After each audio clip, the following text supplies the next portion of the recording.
வணக்கம். நீங்க எப்போவாது எல்லாத்தையும் விட்டுட்டு ஒரு துறவி மாதிரி அமைதியா வாழணும்னு நினைச்சிருக்கீங்களா? அப்படி நினைச்சிருந்தா அதுதான் நீங்க செய்ய போற மிகப்பெரிய தப்புன்னு ஓஷோ சொல்றாரு. ஆமா. இன்னைக்கு நாம ஓஷோவோட தம்மபதம் சொற்பொழிவுகள்ல ஒன்ன எடுத்து ரொம்ப ஆழமா அலச போறோம். ம் இது அவரோட 31வது சொற்பொழிவு. ரொம்ப முக்கியமான ஒண்ணு. ஆமா, இதுல அறிவுன்னா என்ன, துறவுன்னா என்னங்கிற நம்மளோட மொத்த புரிதலையும் ஓஷோ தலைகீழா மாத்த போறாரு. நிச்சயமா. சரி, ஒரு அருமையான கதையிலிருந்து ஆரம்பிக்கலாமா? ஓ, ஆரம்பிக்கலாமே. ஒரு குயவர் இருக்கான். அவன் தன்னோட கழுத்துல ஒரு பெரிய வைரக்கல்ல கட்டிக்கிட்டு சந்தைக்கு போறான். கழுத கழுத்துலயா? ஆமா, அது ஒரு நகை வியாபாரி பாக்குறாரு. பார்த்ததும் அவருக்கு ஒரு நிமிஷம் தலைய சுத்திடுச்சு.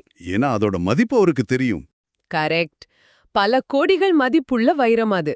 ஆனா அவர் என்ன பண்றாரு, ரொம்ப புத்திசாலியா நினைச்சுக்கிட்டு குயவன் கிட்ட போய் இந்த சாதாரண கல்லுக்கு நான் ஒரு 10 ரூபாய் தரேன் பேரம் பேசுறாரு. ம் குயவன் ஒத்துக்கல.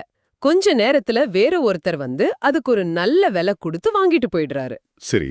அப்போ அந்த முதல் வியாபாரி குயவன் கிட்ட அட முட்டாளே, கோடிக்கணக்கான வைரத்தை போய் சில ரூபாய்க்கு வித்துட்டியாடான்னு சொல்றாரு. ஆனா அந்த குயவன் சொன்ன பதில் தான் இங்க ஹைலைட்டே. ஆமா, சொல்லுங்க. அவன் ரொம்ப அமைதியா சொன்னா, ஐயா, நான் முட்டாளா இல்லைன்னா இவ்ளோ பெரிய வைரத்தை கழுத கழுத்துலயா கட்டுவேன். நான் முட்டாள்தான், ஒத்துக்கிறேன். ஆனா உங்களை என்னன்னு சொல்றது? அதோட மதிப்பு என்னன்னு உங்களுக்கு தெரிஞ்சும் ஒரு சாதாரண கல்லுக்கு கொடுக்கற விலை கூட கொடுக்க மனசு வரலையே. நம்ம 2 பேர்ல யாரு உண்மையான முட்டாள்னு கேட்டான். இதுதான் விஷயமே. ஆமா. இந்த கதையை சொல்லி ஓஷோ ஒரு ஆழமான கேள்வி எழுப்புறார். ஒரு விஷயத்தோட மதிப்பு தெரிஞ்சும் அதுக்கு தகுந்த மாதிரி நடக்காதவன் தானே உண்மையான முட்டாள். கரெக்ட். வெறும் தகவலை மூளையில வச்சுக்கிட்டு இருக்கிறது அறிவில்ல. அது அறிவில்ல. வாவ், இது ரொம்ப ஆழமான பார்வை. ஏன்னா நாமளும் இந்த நகை வியாபாரி மாதிரி தானே பல சமயம் நடந்துக்கிறோம். எப்படின்னு சொல்றீங்க? உடற்பயிற்சி செஞ்சா நல்லதுன்னு தெரியும், ஆனா செய்ய மாட்டோம். கோவப்பட்டா உறவுகள் கெட்டு போகும்னு தெரியும், ஆனா கோவப்படுவோம். அப்போ உண்மையான அறிவுங்கிறது வெறும் தகவலை தெரிஞ்சுக்கிறது இல்ல, இல்லையா? நிச்சயமா. இதுதான் ஓஷோவோட முதல் புள்ளி. சாக்ரட்டிஸ் சொன்ன மாதிரி அறிவுதான் நல்லொழுக்கம். Knowledge is virtue. ஓகே. உங்களுக்கு ஒன்னு உண்மையிலே தெரிஞ்சிடுச்சுன்னா மாற்றம் தானா நடக்கும். மாற்றம் நடக்கலன்னா உங்களுக்கு அது வெறும் தகவல் மட்டும்தான், அறிவா மாறலேன்னு அர்த்தம். புரியுது. நீங்க நெருப்புங்கிற வார்த்தையே 1000 தடவை சொன்னா சுடாது. ஆனா உண்மையான நெருப்புல கை வச்சா அடுத்த நொடி கையை எடுத்துடுவோம். ஆமா, அங்க யோசிக்கிறதுக்கு கூட நேரம் இருக்காது. அனுபவ அறிவு அப்படிப்பட்டது. அப்போ புத்தகங்கள் படிக்கிறது, இந்த மாதிரி சொற்பொழிவுகள் கேட்கறதெல்லாம் அதெல்லாம் வெறும் நெருப்புங்கிற வார்த்தை மாதிரி தானா? ஓஷோ அதை ரொம்ப அழகா பிரிக்கிறார். வெறும் நூல் அறிவு அகந்தையத்தான் வளர்க்குங்கிறார். அகந்தைய வளர்க்குமா? ஆமா, எனக்கு எல்லாம் தெரியும்ங்கிற எண்ணத்தை கொடுக்கும். ஆனா வாழ்க்கையில ஒரு சின்ன பிரச்சனை வந்தா கூட தடுமாறிடுவோம். சரிதான். புத்தர் அரண்மனையில இருந்த எல்லா நூல்களையும் விட்டுட்டு வெளியில வந்ததே இதுக்குதான். வாழ்க்கை தான் உண்மையான புத்தகம்னு அவர் சொல்றார். வாழ்க்கை அனுபவத்திலேருந்து வர்ற அறிவு தான் உங்களை மாத்தும். மத்ததெல்லாம் வெறும் அலங்காரம். சரி, இந்த அறிவுக்கும் நம்ம ஆரம்பத்துல பேசின துறவுக்கும் என்ன சம்பந்தம்? கரெக்ட், அங்கதான் வரும். ஞானிகள் எல்லாவற்றையும் துறந்து விடுகிறார்கள்னு புத்தர் சொல்றத நாம எப்படி புரிஞ்சுக்கிறோம்? அதுதான் இங்க முக்கியமான கேள்வின்னு நினைக்கிறேன். ஆமா. நான் ஞானி ஆகணும்னா என் வீடு, காரு, வேலை எல்லாத்தையும் விட்டுட்டு போகணுமா? இதுதான் எல்லாரோட மனசுலயும் இருக்கிற முதல் கேள்வி. இதுதான் நாம எல்லாரும் செய்யற மிகப்பெரிய தப்புன்னு ஓஷோ சொல்றார். அப்படியா? ஆமா, இது காரணத்தையும் விளைவையும் தலைகீழா புரிஞ்சுக்கிறது. காரணத்தையும் விளைவையும் புரியலையே. அதாவது ஒருத்தர் ஞானி ஆனதுனால அவரோட பற்றுகள் எல்லாம் தானா உதிர்ந்துடுது. பற்றுகளை விட்டதுனால அவர் ஞானி ஆகல. ஓ, துறவுங்கிறது ஒரு விளைவு, அது ஒரு செயல் இல்ல. ரொம்ப சிம்பிளா சொல்லணும்னா, நீங்க நடந்தா உங்க நிழல் உங்களை தொடர்ந்து வருது இல்லையா? நீங்க நிழலை உருவாக்க முயற்சி செய்யறதில்ல, அது தானா நடக்குது. அது மாதிரி ஞானம்ங்கிற சூரியன் உங்களுக்குள்ள உதிக்கும் போது துறவுங்கிற நிழல் தானா உருவாகுது. இது கேட்க ரொம்ப சுவாரஸ்யமா இருக்கு. அப்போ நீங்க சொல்றது, துறக்க முயற்சி செய்யாதே, ஞானம் அடைய முயற்சி செய், மத்ததெல்லாம் தானா நடக்கும்னு சொல்றீங்களா? எக்ஸாக்ட்லி. இத விளக்க ஓஷோ போகி, தியாகி 2 பேரையும் ஒப்பிடுறார். போகி, தியாகி. ஆமா, போகி சொல்றான் என்கிட்ட எவ்வளோ பொருள் இருக்கோ அவ்வளோ பெரிய ஆள்னா. தியாகி சொல்றான் நான் எவ்வளோ பொருளை விட்டேனோ அவ்வளோ பெரிய ஆள்னா. சரி. ஆனா ஓஷோ கேக்குறார், 2 பேருமே ஆன்மாவ பொருட்களோடு தானே ஒப்பிடுறீங்க. ஆமா. ஒருத்தர் சேர்க்கறதுல கவனமா இருக்கார், இன்னொருத்தர் விடுறதுல கவனமா இருக்கார். 2 பேரோட கவனமும் பொருட்கள் மேல தான் இருக்கு, ஆன்மா மேல இல்ல. அப்போ இது ஒரே நாணயத்தோட 2 பக்கங்கள் மாதிரி. கரெக்ட். ஒருத்தர் இன்ஸ்டாகிராம்ல 1000 லைக்ஸ் வாங்கணும்னு நினைக்கிறாரு, இன்னொருத்தர் நான் சோஷியல் மீடியாவே விட்டுட்டேன் பாருன்னு பெருமையா சொல்லிக்கிறார். அருமையான உதாரணம். 2 பேருமே லைக்ஸ பத்தி தான் பேசிட்டு இருக்காங்க. ஆன்மாவுக்கு இதுக்கும் சம்பந்தமே இல்ல. ஆமா, இதுக்கு ஓஷோ சொல்ற நரிக்கதை இன்னும் சூப்பரா இருக்கும். சொல்லுங்க. ஒரு நரி காலையில எழுந்து பாக்குது. சூரியன் பின்னாடி இருக்கிறதால அதோட நிழல் ரொம்ப நீளமா தெரியுது. அத பார்த்துட்டு அதுக்குள்ள அகந்த வருது. ஆஹா, என் நிழல் எவ்வளவு பெருசா இருக்கு, இன்னைக்கு காலை சாப்பாட்டுக்கு எனக்கு ஒரு ஒட்டகம் வேணும்னு நினைக்குது. சரி. ஆனா மதியம் ஆகுது, சூரியன் தலைக்கு மேல வருது. அதோட நிழல் அதோட காலுக்கு கீழே சுருங்கிடுது. அத பார்த்துட்டு அந்த நரி, சரி ஒரு எறும்பு கிடைச்சா போதும்னு நினைக்குது. நம்ம நிலைமையும் இதுதான். ஆமா, நம்ம நிழல, அதாவது நம்ம பொருட்களை வச்சு நம்ம மதிப்பை நாமளே முடிவு பண்ணிக்கிறோம். ஆன்மா இந்த நிழல்களுக்கு அப்பாற்பட்டது. சரி, அப்போ பொருட்களை சேர்க்கறதும் தப்பு, விடுறதும் தப்புன்னா சரியான பாதை தான் என்ன? எங்க தான் நம்ம கவனத்தை வைக்கணும்? படகை உள்நோக்கி திருப்புவது, இதுதான் ஓஷோ சொல்ற வழி. படகை உள்நோக்கி திருப்புறதா? ஆமா, இயல்பாவே நம்ம புலன்கள் எல்லாம் வெளியில தான் பாக்குது.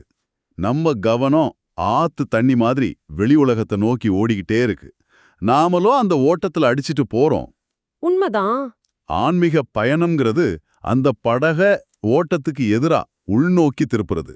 இது கஷ்டமான வேலை தான், ஏன்னா உலகமே உங்களை வெளியில இழுக்கும். ஆமா, இது ரொம்ப கஷ்டம்தான்.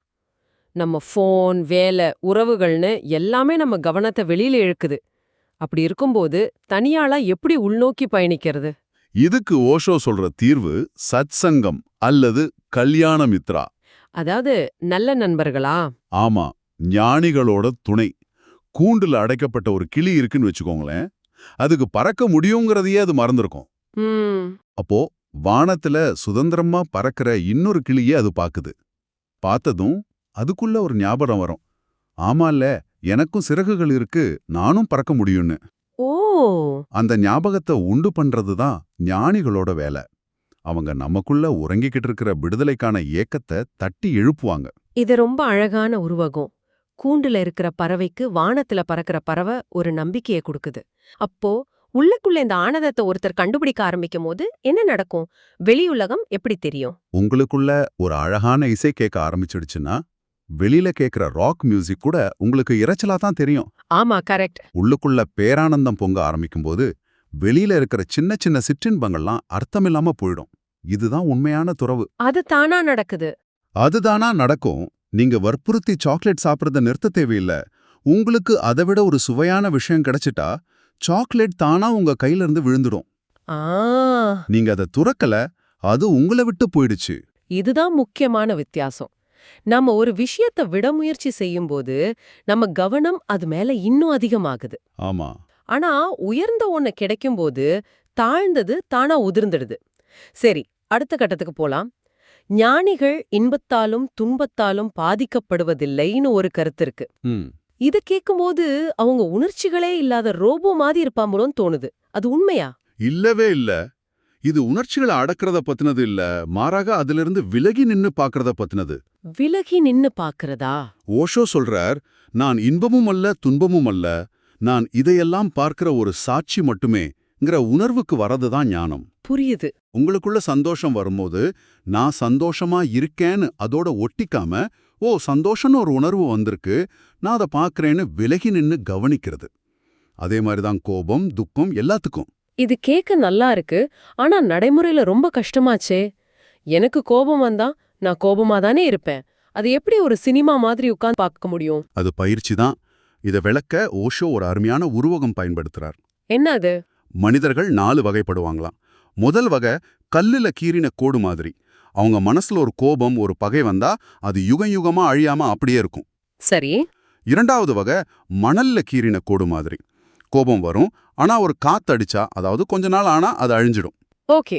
மூன்றாவது வகை தண்ணீர்ல கீறின கோடு மாதிரி. நீங்க கோடு போடும்போதே அது அழிஞ்சுகிட்டே வரும். கோபம் வந்த அடுத்த நொடி அதை மறந்துடுவாங்க. ஆனா ஞானிகள் 4வது வகை. அவங்க வானத்துல கோடு கீறுற மாதிரி. வானத்துல கோடு கீறுற மாதிரியா?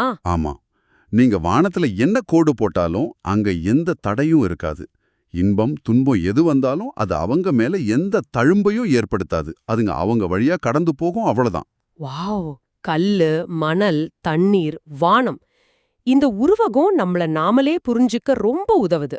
ஆமா, நம்மள சுத்தி இருக்கிறவங்கள கூட இந்த வகையில பொருத்தி பார்க்க முடியுது. அப்போ இந்த வானம் மாதிரி ஆழமான நிலையை அடையறதுக்கு என்ன வழி? ஆழமில்லாத ஓடை தான் சலசலன்னு அதிக சத்தம் போடும்.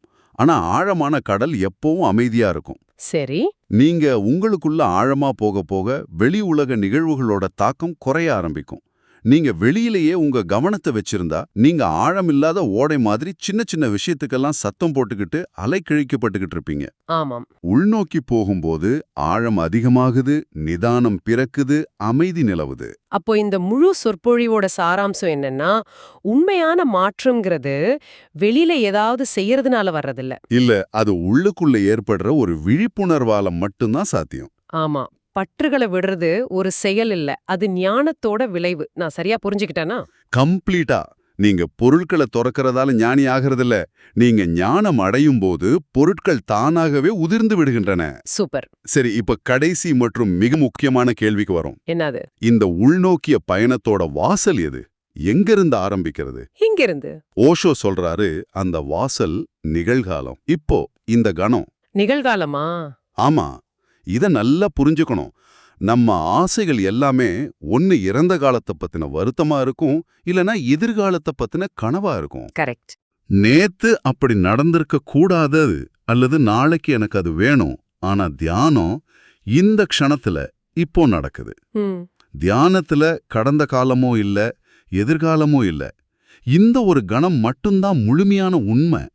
இந்த கணத்துல நினைச்சு நிக்கிறது தான் தியானத்தோட திறவுகோல். இதுதான் இப்போ எல்லாரும் மைண்ட்ஃபுல்னஸ்னு சொல்ற விஷயம்னு நினைக்கிறேன். Being in the present moment. ஆமா, கிட்டத்தட்ட அதுதான். ஆனா இங்கதான் ஓஷோ ஒரு பெரிய ட்விஸ்ட் வைக்கிறார். என்னது அது? அமைதியை அடையணுங்கிற ஆசை கூட தியானத்துக்கு ஒரு தடைன்னு சொல்றார். இது கொஞ்சம் குழப்பமா இருக்கு. ஆமா, இதுதான் அந்த சொற்பொழிவோட உச்சம். தியானத்தோட இலக்கே ஆசையற்ற நிலைதான். சரி. ஆனா நீங்க தியானம் செய்ய ஆரம்பிக்கிறதே அமைதி வேணுங்கிற ஒரு ஆசையோட தானே. இது ஒரு முரண்பாடு இல்லையா? ஆமா. ஒரு பலனை எதிர்பார்த்து செய்யற எந்த செயலும் ஆசையோட பிடியில தான் இருக்கு. அப்போ தியானத்தை எப்படி ஆசையே இல்லாம செய்யறது? ஆமா, இது ஒரு பெரிய புதிர் மாதிரி இருக்கு. சரி, நீங்க சிந்திப்பதற்காகவே இந்த கேள்வியோட இந்த உரையாடலை முடிக்கலாம்னு நினைக்கிறேன். தாராளமா.